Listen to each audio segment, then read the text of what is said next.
నిన్న రాత్రే మళ్ళొక్కసారి హెజ్బుల్లా మీదన లో ఉన్న హెజ్బుల్లా మీదన ఇజ్రాయెల్ దాడులు ఆ సందర్భంలో లెబనాన్‌కి సంబంధించిన కీలక కమాండర్‌ని లేపాడు. హెజ్బుల్లాకి సంబంధించిన కీలక కమాండర్‌ని.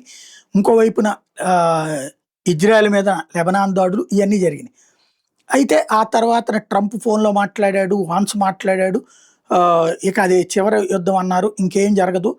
అంటే ఆ యుద్ధం తర్వాతన మళ్ళీ స్విట్జర్లాండ్‌లో జరగాల్సిన చర్చల నుంచి వైదొలుగుతున్నట్టు ఇరాన్ గూడా ప్రకటించింది. దాంతో ట్రంప్ మాట్లాడాడు నెతన్యాహుతో ఇక యుద్ధం లేదని జెప్పారు. కానీ నిన్న రాత్రి ఇజ్రాయెల్‌కి సంబంధించిన సైన్యం మీదన హెజ్బుల్లా దాడి చేసింది. నలుగురు సైన్యాన్ని చంపేసింది. దానికి ప్రతీకారంగా హెజ్బుల్లా కాల్పుల ఒప్పందాన్ని ఉల్లంఘించి ఒక ఇజ్రాయెల్ ట్యాంక్ మీద దాడి చేసి నలుగురు ఇజ్రాయెల్ సైనికులు మరణించిన దానికి ప్రతిస్పందనగా దక్షిణ లెబనాన్‌లోని హెజ్బుల్లా లక్ష్యాలు, మౌలిక సదుపాయాల మీద ఇజ్రాయెల్ డిఫెన్స్ ఫోర్స్ పెద్ద ఎత్తున దాడులు చేసింది. ఇజ్రాయెల్ కాల్పుల ఒప్పందాలను ఉల్లంఘిస్తోందని ఆరోపిస్తూ ఇరాన్ స్విట్జర్లాండ్‌కి పర్యటన రద్దు చేసుకున్నా సరే ఇది జరిగింది. హెజ్బుల్లా ఇజ్రాయెల్ మీద దాడి చేసింది కాబట్టినే దీనికి ప్రతిగా మేము చేస్తున్నాం. అది ఏ సాకులో చెప్తే మేము ఆలోచించే ప్రసక్తి లేదని చెప్పారు. ఇంకోవైపున ఆలోచించి బీబీ నెతన్యాహును ఉద్దేశించి రాజకీయ వర్గాలు నెతన్యాహును పిలిచే పేరది.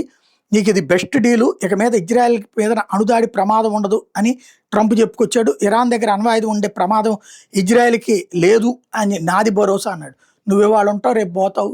బట్ వాడి దగ్గర యురేనియం ఉన్నంత వరకు జరుగుతుందని నెతన్యాహు చెప్తున్నాడు.